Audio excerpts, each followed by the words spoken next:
Hey, it's Meg. Welcome back to my channel. So today's junk journal with me, we're going to be doing day 17 of the junk journal July prompt list. Today's prompt is aged, and my first thought about that was to do something with some coffee staining. This is probably one of my favorite techniques to use in any sort of journaling, really, is to just make the pages all aged and crinkly and have that vintage effect by adding some coffee staining. So what I decided to do was first have a layer of collage papers. Now I used some different like textures and colors so that I could see how the coffee would look on different papers, because if you use brown papers you won't see the effect necessarily of the coffee dyeing as much as if you were to use like cream or white papers. So I do like to build up that contrast, and then you're able to see the differences between them, especially in the areas where the coffee like pools a little bit and you get the little rings and effects on your page. And that's something that I really love, and I think it's great for a no-sew journal as well, because you can have the coffee going throughout different pages. So you'll see that when I add the coffee staining to my page, literally just from a spare mug and with a paintbrush that I don't use for normal paint, obviously. I just sort of lay it around the page, but I did spread outwards onto either side of the page that I was actually working on, and I feel like this just helps with cohesion a little bit to make it feel like it isn't just stilted in one area of the page, and makes it feel like it's blending in and is part of everything that I have done on the page. And for this page, I did use a mix of aged sort of authentically papers, you might call it. Like I had some book paper there that had a really nice patina to it, and then I did also use some like new modern, if you will, but it's that like faux vintage effect papers, just to have some interesting script on the page as well.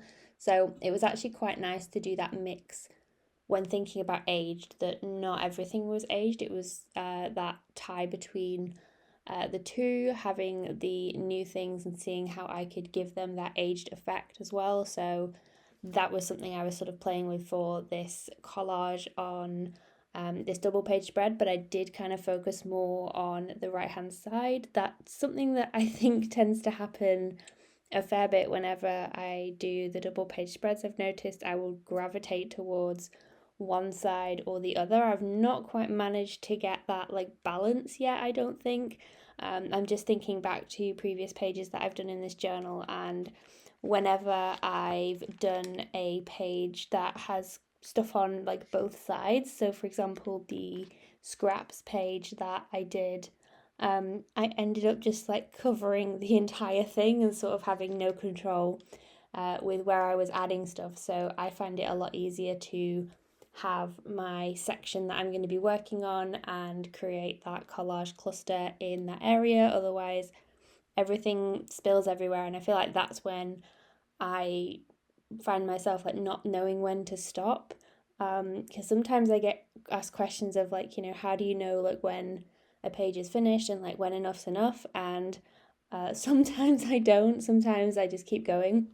Sometimes you just have to feel it out and see where you're up to. A good thing to do is, if you're feeling that moment of you're not sure whether to add anything more, step away from your desk, put it down, leave it, and go and do something else, and then come back to it and see how you feel. Because there's definitely merit to doing that, like, oh, what if I do this, and what if I do this, and adding different things. But if you're feeling a little bit overwhelmed and you are like doing loads of that and you think, oh, I've like taken the page too far, then definitely stepping away from what you're working on something else, or not doing anything creative at all, and then just coming back to it and seeing how you have that like fresh perspective, with new eyes on what you're doing. Because you might find that you think, actually, like, I'm glad that I did that and I'm happy with how it is. Or maybe you might think of something like completely different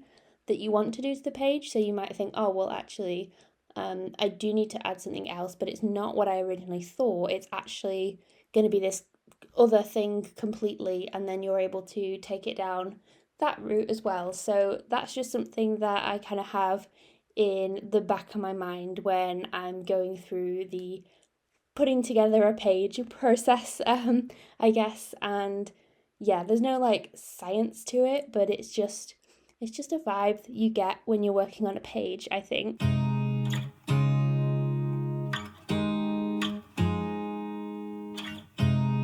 You look at me like I'm crazy when I shut my feelings out.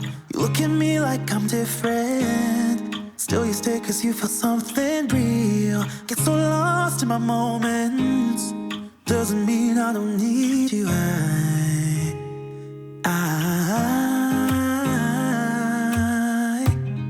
fell in love with your colors, they kinda tell me what I'm thinking. I fell in love with the way we are and the way we lose it. There's something different about us, and the reason why we stay. We fly around like paper planes, they never know where we will fall. Nobody can see us, still they wanna tear us apart. There's something different about the way we are.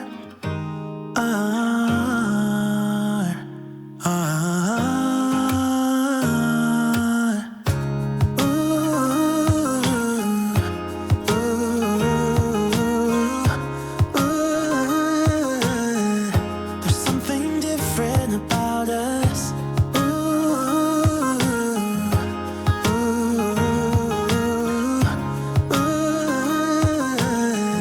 There's something different about us.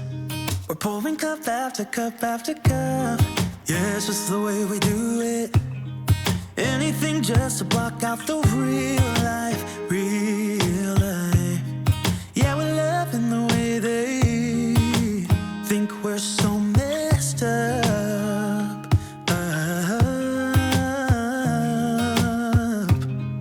Even if what we're doing is bad, there's so many emotions, sharing stories that we never had. Yeah, none is real. I think we're searching for reasons not to be like them.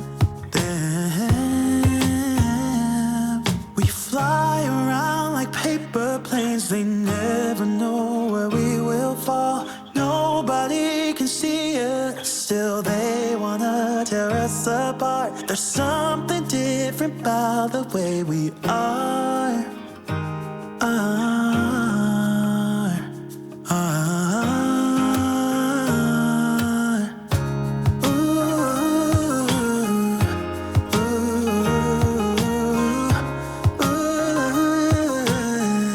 There's something different about us.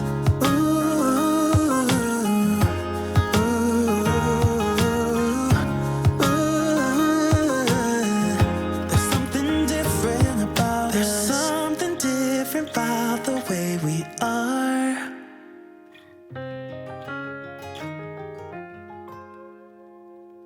There's something different about the way we are. Now, after having such a lovely neutral colour palette, I decided to pull out this hot pink pastel pencil. Debated a little bit whether I was going to add it to the page, but I just added some little scribbly details as I like to do, and doing them in the hot pink, the contrast I actually really loved. It was so nice to see it pop on the different aged papers, or the aged paper effect that I've given with the coffee dyeing. The contrast was a really nice finishing touch, I think, for something like this. So I was, a little bit nervous about that, but I'm definitely glad that I did add that little pop of colour to the page. Of course, it had to be pink, and that is my finished page for the prompt of aged. So I hope you enjoyed journaling along with me. And if you've made it this far, let me know down below in the comments what you have been creating in your journal this week or for this prompt of aged.